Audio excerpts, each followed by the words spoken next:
শুভ সকাল বন্ধুরা, কেমন আছেন? এত ঠান্ডায় নিশ্চয়ই আপনারা জড়সড়ো হয়ে ঘরে বসে আছেন আর ভাবছেন যে কি খেলে একটুখানি মুখের স্বাদটা চেঞ্জ হয়। সেই জন্য আজকে আপনাদের জন্য এই রেসিপিটা নিয়ে এসেছি। আপনারা ভালো মতো দেখুন, বাড়িতে খান, আমাকে কমেন্ট করে জানান যে রেসিপিটা কেমন লাগলো। আর লাইক আর শেয়ার করতে কিন্তু ভুলবেন না। দেখুন, আজকে মা মালপোয়া বানাবে। শীত পড়েছে, শীতের দিন সন্ধ্যেবেলা জানেনই একটুখানি নানা রকম খেতে ইচ্ছা করে। আর মা এসছে মানে তো মায়ের হাতে নিত্য নতুন পিঠে পুলি, এগুলো তো খাবার ইচ্ছা সবারই হয়। তো চলুন আজকে দেখাবো মা এটাকে কি বলে। হ্যাঁ, আটা কি একটা বলে, আটার পিঠে না কি বলে, গুড় পিঠে। হ্যাঁ, আজকে আপনাদের দেখানো হবে গুড় পিঠে কিভাবে বানানো হয়, সেই রেসিপিটা আজকে আপনাদের সাথে শেয়ার করব।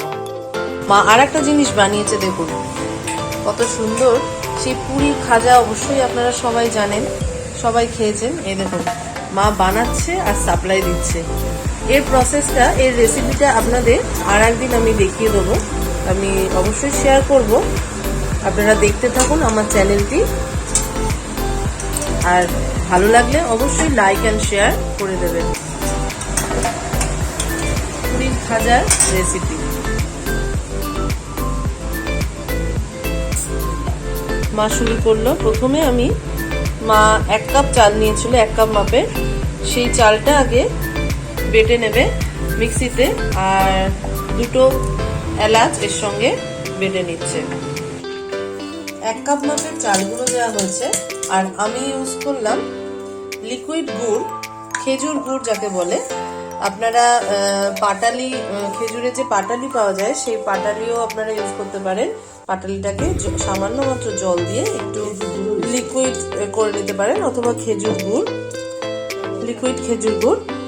প্রথমে 1 কাপ মাপের যে চাল নিলাম, সেই চালটা আমরা গুঁড়ো করে নিলাম একটু 2টো এলাচ দিয়ে।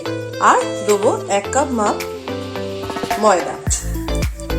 রেগুলার ইউজের আটা বলুন বা ময়দা বলুন, সেটা আমরা একসঙ্গে মিক্সড করে নেব। 1 চিমটি নুন ইউজ করা হচ্ছে, একটুখানি নুন দেওয়া স্বাদের মতো। এবার যে গুড়টা আমরা ইউজ করছি, একটু একটু করে দেবো, একটু একটু করে মা গুড় দেবে আর মাখবে। যেমন করে রুটির আটা মাখতে হয়, ঠিক সেই প্রসেসে একটু একটু করে দেবে আর মাখবে।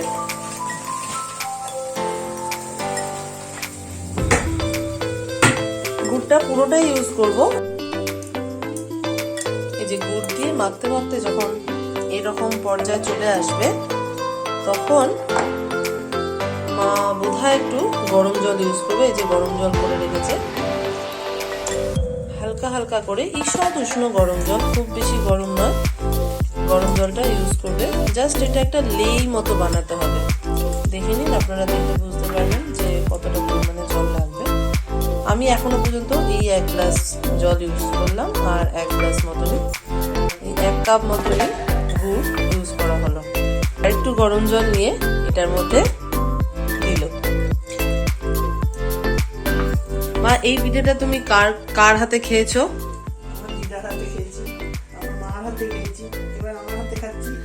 এবার তোমার হাতে আমি খেয়ে দেখি যে এই পিঠেটা কেমন হয়। শুনেছি অনেক দিনই, কিন্তু আমাদের বাড়িতে জয়েন্ট ফ্যামিলিতে যেমন ভাবে আর কি সবাই খাবে সেরকমই করতে হবে, নিজের মতো কিছু করা যাবে না। তা এখন আমার সংসারে এসে মা এখন আমাকে করে খাওয়াচ্ছে। দেখি আজকে এই পিঠেটা গুড় পিঠে শুনছিলাম অনেকদিন ধরে। দেখা যাক, এটা মালপোয়া টাইপই। দেখুন আপনারাও দেখে অবশ্যই বাড়িতে ট্রাই করবেন। কিন্তু এটা তো আটা আর চালগুড়ি দিয়ে করে বলে এটাকে গুড় পিঠে বলে, আর গুড় দিয়েই করে। আর এটা যেমন সুজির মালপোয়া, সুজি দিয়ে চিনি দিয়ে করে। হ্যাঁ, আর এটাতে সেটা পড়ে, সুজিটা পড়বে না, চিনি দেয় না, গুড় দিয়ে করে যেহেতু, সেহেতু গুড় পিঠে বলে। হ্যাঁ, মা এক্ষুনি তো পুরীর খাজা ভাজছিল, দেখলেনি। সেই তেলেই আমরা মালপোয়াটা ভেজে নেবো। এটা ওই তেলেই হচ্ছে।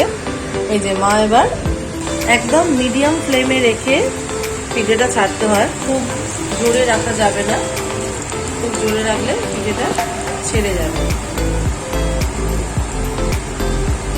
ছাড়ার পর একটু জোর করে দেবেন, একটু জোর করে দিলে ভালো হবে।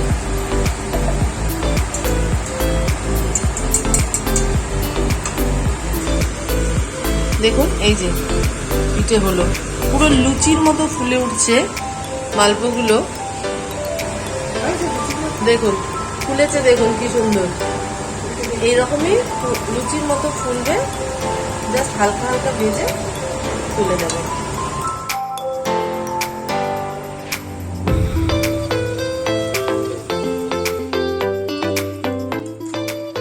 দেখুন এই আইটেমটা খাবার পর লোকের রিয়াকশন কেমন হবে সেটা একবার দেখবেন যে কেমন লাগে।